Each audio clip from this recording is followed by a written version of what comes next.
Creativity and innovation are part and parcel to who we are. They are our DNA. It is the stuff that we are made of.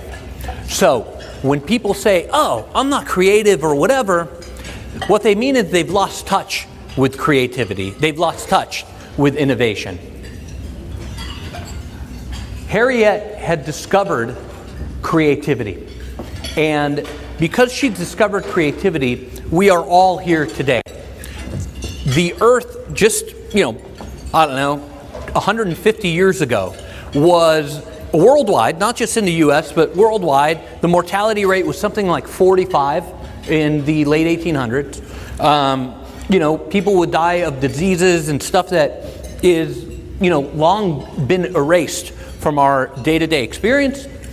And innovation and creativity are what has given us the medicines that we need and the different approaches that have led us to be where we are today. So, creativity and innovation are literally part and parcel to who we are. It's in our DNA. We need to learn how to re-access it. And re-accessing it might surprise you, because the techniques that we'll go through to help you re-access that creativity, a lot of you might already say, hey, Nir, that's kind of common sense, and that's the entire point. Okay, so as children, we were all creative. I wrote a book with McGraw-Hill, and God bless them, I love McGraw-Hill. They will not publish a word in there that hasn't been verified by a several verification process, right? There's lots of checks and balances in there before they publish a book. And what I learned was that out of roughly 500,000 proposals for books that they get a year, they pick 50 to 60 of them to publish. And they expect the author, which I was not, they expect the author to have the research team and all that stuff. So I quickly ramped up. I hired an archivist and his team, and they came to my help and helped me with the research. Because what I said in the book, which got redlined, was basically that as children we are all creative, and then we lose it later in life. And they were like, absolutely not. Red, red, red, red. They were like, get this verified. So I had to find the research on it that really showed that to be true. And it is 100% true. We looked at babies in different countries. We looked at the US, we looked at the Far East, China, we looked at Africa, we looked at every country on Earth. And there is a test that they give a baby when they're, I think, 7 or 8 months, or 8 or 9 months, I can't remember the exact date. What they do is they put a piece of food, a Cheerio or something, in a baby bottle, okay? And the baby at that age does not have any language skills, does not have any way to interact with people other than crying because they're hungry or they're tired. Every single country, we found that the baby can creatively get that piece of food, the Cheerio or whatever it is, the particular piece of food, they can get it out of the bottle and eat it.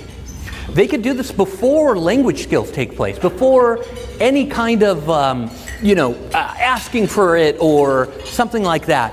It is a proven fact that what Harriet had managed to do and give us when we were, when in antiquity, literally translates today. So, we are all creative as children, and then something happened, and I'm not really sure what happened.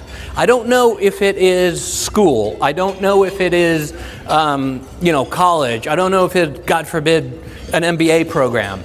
But something happens along the way where we stop becoming creative, we stop becoming innovative, and we start to look at Excel all day, okay? And what we are missing is a potential to use our God-given abilities to solve problems in ways that nobody else is able to solve them. I do a lot of corporate work. I'm on retainer with an airline. I work with I'm on retainer with a software services company, and I show up, and the people in the room are far smarter than me. I mean, you're talking very, very highly educated people, PhDs and stuff like that. But they are so used to working in a certain way, in a certain methodology because they've been doing it every day their whole careers. They don't understand that, hey, time out, let's look at the process, let's look at what we're doing and see if there is a different way to do it. So I ask you today, as I go through some of these ideas, to open up your hearts and your minds to a different way of doing things. Because I think in that different way of doing things, you might find an incredible, incredible value. You might find a potential that wasn't there before. So we're going to get right into it now with the first thing that I love about innovation and creativity, and it is the little victory. There was a ice cream machine salesman, to make like shakes, like milkshakes, many years ago, and what he wanted to do was to sell a bunch of ice cream machines. So he did what most people would do when they want to sell a new product or a service.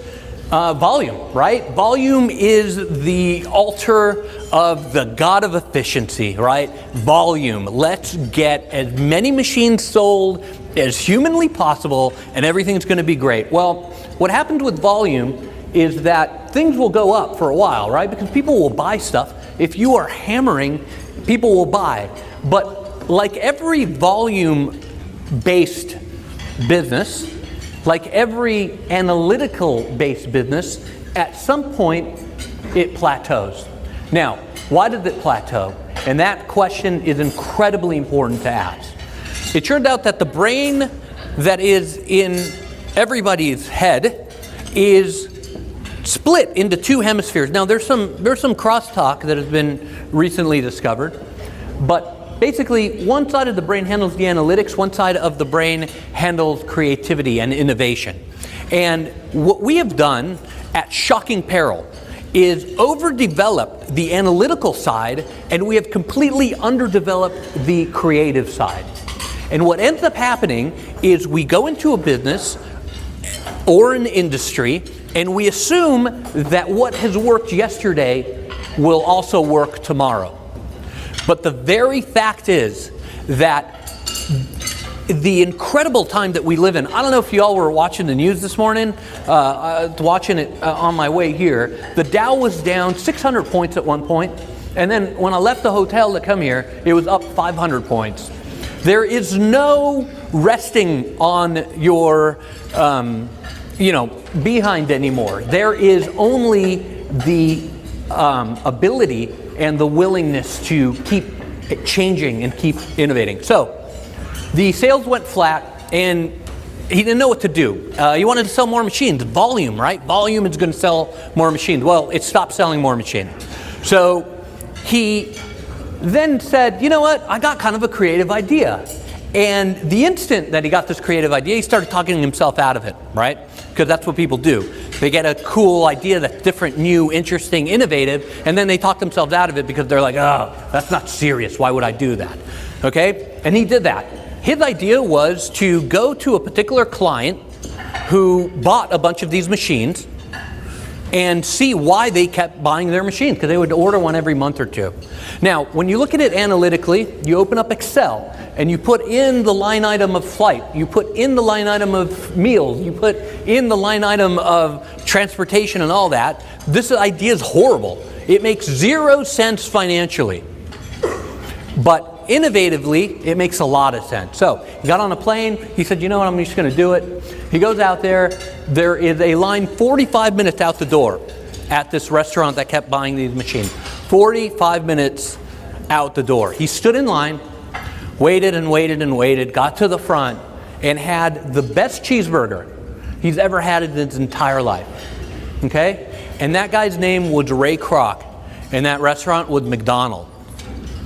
So, had he just have stayed home, which would have been the analytical choice, we wouldn't have had McDonald's as we have it today. I ask you very, very, very humbly, what is going on in your industry today? What is going on in your particular business, in your particular field, that you can say, you know what, time out. Let's look at this particular thing here. Let's investigate a little bit more time over there.